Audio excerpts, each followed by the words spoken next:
Tidak kenal, Bu. Tidak kenal dengan terdakwa. Saudara saksi pernah diperiksa di kepolisian? Pernah. Saudara saksi diperiksa di kepolisian itu sebagai apa? Yang di mana, Bu? Di Polda.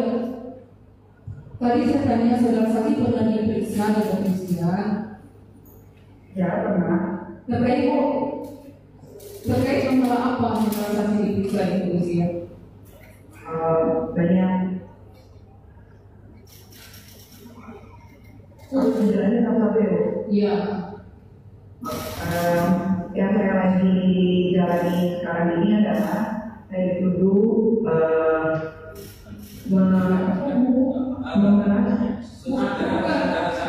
saudara saksi yang dijelaskan terkait dengan dakwaan yang saat ini sedang berjalan atas nama terdakwa Rizal Sidarji yang di Polda. Sidangnya Sahrul, sidang dari Sahrul yang saksinya adalah Nikita Mirzani, guys, jam 1. Semua sudah dipersiapkan, itu perjuangannya luar biasa. Allahu Akbar. Terima kasih untuk Mas Gilang, terima kasih untuk jaksa, terima kasih untuk tim yang sudah bisa menghadirkan Nikita Mirzani. Karena perjuangannya luar biasa, berat banget, guys. Doktif saksinya. Ya, doktif saksinya. Itu mereka dihadang luar biasa. Ini perjuangan, aduh kalau doktif ingat itu luar biasa ya, guys ya. Fitnahnya doktif. Perjuangannya untuk melawan mafia ini luar biasa.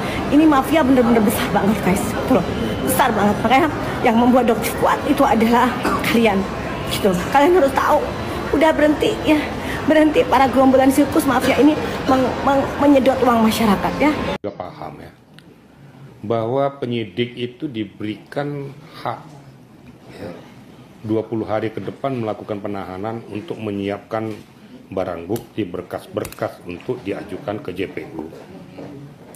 Sebelum saya menyingkat kepada hari ini, seketika bahwa dilakukan penyidikan, itu SPDP, surat perintah dimulainya penyidikan sudah dikirimkan ke JPU.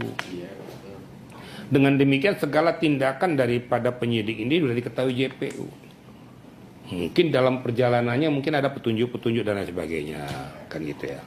Nah ternyata dalam 20 hari ke depannya belum dapat untuk melengkapi, ingat loh ya, untuk melengkapi ya bukti-bukti yang lain atau berkas-berkas ataupun peristiwa yang lain yang mungkin mengikat untuk disajikan kepada JPU, dan JPU mungkin memberikan petunjuk-petunjuk P19 kepada penyidik untuk melengkapi ini untuk siap diajukan ke JPU kembali.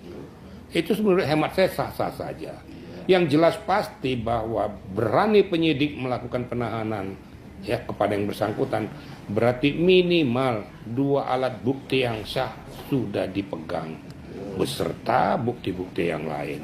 Makanya penyidik berani menyidik, berani untuk menetapkan tersangka, berani untuk melakukan penahanan. Nah, dalam perjalanan perpanjangan penahanan hak daripada penyidik untuk melakukan ini. Nanti kita lihat 40 hari ke depan. Nah, sebelum 40 hari ke depan, tentu penyidik akan mempersiapkan diri. Karena apa? Kalau JPU selalu mengatakan P19, berarti ada hal-hal yang tidak signifikan. Ini tantangan buat penyidik, gitu loh. Kalau tidak bisa melengkapi ini, bisa jadi P22 nanti. Dikembalikan berkas-berkas pada penyidik untuk dilakukan lidik ulang. Nah, jadi itu merupakan konsekuensi. Karena batas daripada penyidik cuma 60 hari. Gitu loh. Baru kejaksaan nanti juga sama. Masuk juga ke pengadilan. Makanya dikatakan bahwa penahanan seseorang itu berlaku penyidikan itu 365 hari 1 tahun. Jadi ada batas penyidik, JPU, dan hakim di pengadilan. Mempunyai hak semuanya ini. Nah, tapi saya yakin ya, ini orang kan bisa aja berasumsi dengan peristiwa-peristiwa ini. Tapi saya yakin penyidik akan melengkapi itu karena sudah ada koordinasi intensif kepada JPU sebelum waktunya nanti sudah diserahkan ke JPU P21 dan penyerahan tahap 2. Itu hemat saya seperti itu ya. Jadi Pak Irjen mantan Sidik itu melihat dari sisi penyidik untuk melengkapi perkara kasusnya NM untuk dipersidangkan itu secara substansi itu normal ya? Maksudnya nggak ada kejanggalan ya? Nggak ada. Biasalah kalau masyarakat, KPK aja kayak gitu. KPK aja nahan 20 hari ke depan bisa diperpanjang. Ya sah-sah saja, nggak ada yang istilahnya tuh yang aneh, yang janggal. Itu kan normatif. Dan itu merupakan kewenangan daripada penyidik. 20 hari dan 40 hari. Dan ini sudah diperhitungkan oleh penyidik seketika berani melakukan penyidikan, berani menahan seseorang, berarti dia sudah koordinasi intensif ke JPU. Sebelum batas limitnya itu selesai, saya yakin sudah diserahkan kepada JPU. Kita tunggu saja gitu loh. Jadi nggak ada janggal-janggal tuh, nggak ada lah. Ya, kita biasa lah. Kalau pada situasi kayak gini, apalagi merupakan trending topik, yang kecil aja pun diperbesar gitu loh. Padahal itu normal-normal saja. Kira-kira gitu, saya kira kan. Tapi kan Pak Jene juga mengikuti berita ini, ya kan, yang tersebar luar kan point nose, kata uang yang udah masuk ke rekening itu kan bukan berarti itu poin dalam arti kata untuk menjadikan itu V21 itu kan udah jelas. Nah, Pak Jene melihat dari sisi yang lain apa lagi nih dari perkara kasusnya NM ini? Mungkin ada hal-hal yang lain ya, untuk bukti-bukti tambahan. Percaya dan tergiring opini, biar kita serahkan terhadap institusi yang memang berjalan di negara ini. Kalau produk bermasalah ya kita serahkan terhadap BPOM. Kalau misalkan ada pidananya ya kita misalkan serahkan kepada pihak kepolisian. Jadi jangan sampai mengkaburkan dugaan tindak pidananya ini dengan seolah-olah bahwa produk ini adalah produk berbahaya gitu. Tapi berarti dengan perpanjangan masa penahanannya si NM ini sendiri itu gimana Bang? Menyikapinya Bang? Biar penyidik aja urusannya. Ya, pada prinsipnya kita hari ini adalah memenuhi panggilan penyidik ya, sesuai dengan petunjuk dari jaksa. Ya. Jadi kami pikir biarkanlah penyidik itu menentukan apakah nanti ditambahkan tersangka atau tidak. Kami belum tahu seperti itu. Tapi sampai dengan sekarang kami mengetahui hanya 2 tersangka. Betul ya kawan-kawan ya? Dok, tapi penjualan berpengaruh nggak dengan tuduhan-tuduhan jelek seperti itu? Sebenarnya bukan, saya tidak terlalu ke penjualan, tapi saya ke kepercayaan karena saya ada anak, ada keluarga, dan ada customer. Pos, nepos, kau tengok nggak kesulitan kan untuk menghadirkan saksi P21 aja belum loh, sulit ya, segala macam lu giring-giring, igoy lah yang masih aktif loh, apa urusannya sama igoy yang masih aktif? Kalau sulit untuk membuktikan, untuk mengadakan P21 pos, udah lu nyerah angkat tangan, lu menyerah, lu menyembah tuh sama Nikmir, bilang aja lu selama ini dalang yang tidak berguna, ya nggak usah banyak lu menggiring-giring segala macam lu yang garam yang lu tabur-tabur lah, kagak ada pedahnya, semua dikurangin sama lu kualitasnya, lu ngambil keuntungan sendiri lu kan pos, sekarang lu mana lu, ngumpet lu di tiang sutet, ngumpet lu di tiang sutet dengan jas hujan lu. Segala macam lu. Kesulitannya. Kalau udah nggak bersalah, kalau sulit untuk saksi-saksi, kalau sulit untuk bukti-bukti, kalau sulit untuk P21, udah bebasin aja. Kenapa sih? Ribet amat. Dendam apa sih lu?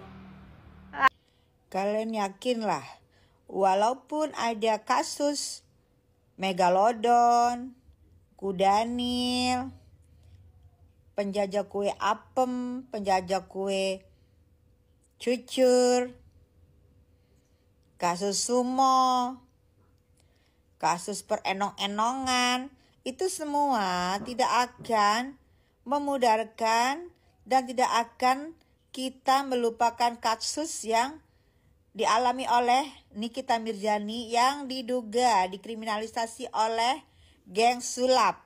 Jadi buat geng sulap, owner-owner skincare, overclaim, jangan kalian merasa dengan adanya kasus torrent ukuran paling besar ini, kasus kalian lepas. Nggak bakalan ya, nggak bakalan. Ingat. Ya, keadilan untuk Nikita Mirzani tetap diperjuangkan ya. Pos. Nikita Mirzani kan diduga melakukan tindakan pemerasan.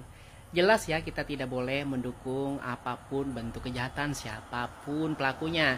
Tapi guys, apakah kita lupa kalau penegakan hukum di negara ini masih jauh dari kata sempurna? Kita memang harus kritis guys, bukan cuma soal nih kita aja, tapi juga soal bagaimana hukum itu ditegakkan. Jangan sampai nih ada yang tiba-tiba jadi hakim dadakan seolah-olah manusia paling suci, padahal punya rekam jejak sebagai musuhnya Nikita Mirzani. Apakah pendapat mereka bisa benar-benar netral? Tanpa mengurangi rasa hormat kepada institusi terkait, kita tetap harus berpikir objektif guys. Jangan asal percaya, cek fakta dan lihat siapa yang berbicara. Setuju nggak? Drop pendapat kalian di kolom komentar.